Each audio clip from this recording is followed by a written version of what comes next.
2, 1. Goeiedag, ik ben Jan Grimmes van molenmakerij Herwijnen. En zoals je ziet, vandaag gaan we de kap plaatsen. De noodkap is er al af. Ole en Hans zijn hier bezig. Die gaan de roede verleggen, dat zijn de wieken. Ja, gewoon die kant op. Ja, dat was het even. De rest zie je wel. Wat is de noodkap?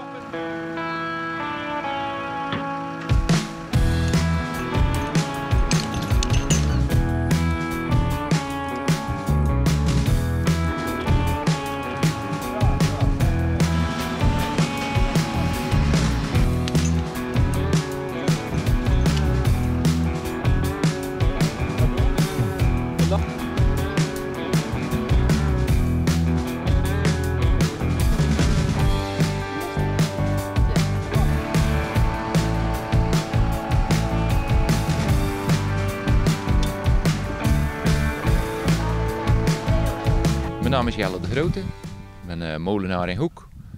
We zijn hier vandaag in Zuid-Zande, waar ze de kap terug op de molen aan het zetten zijn geweest. En zoals je kan zien staat hij er weer terug op. Wat houdt het vak molenaar zijn eigenlijk in? Nou, dat is een goede vraag. Daar houdt best veel in. Je moet zeilen voorleggen, je moet de kap op de wind draaien.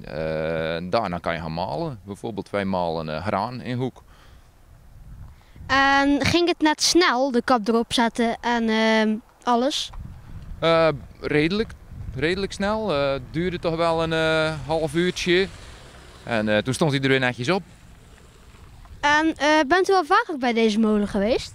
Ja, ik ben zelf nog molenaar geweest op deze molen ongeveer een half jaar. Voordat Jan Leen, de huidige molenaar, hier ging draaien.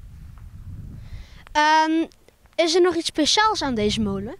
Nou, het is een bergmolen. En het leuke speciale aan deze molen is dus dat hij gebouwd is door molenaar de Grote. Dus, zoals ik zelf ook heet. Molenmaker. Sorry, molenmaker de Grote in de tijd. Ja. En zijn er al vaak spullen op de molen gerestaureerd? Deze molen is wel eens in de jaren 80 ook helemaal gerestaureerd geweest.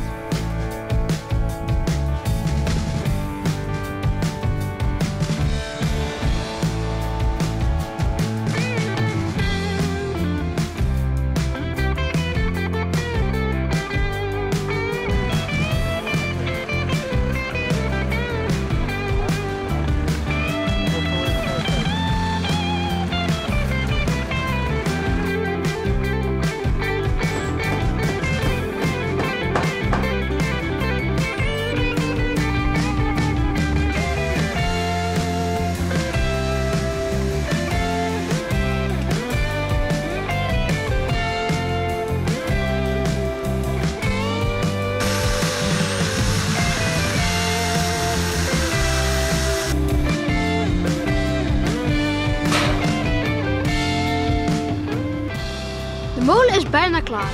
Nog wat kleinere werkzaamheden en dan is hij echt af. Het is nu al een mooi gezicht. Tot ziens!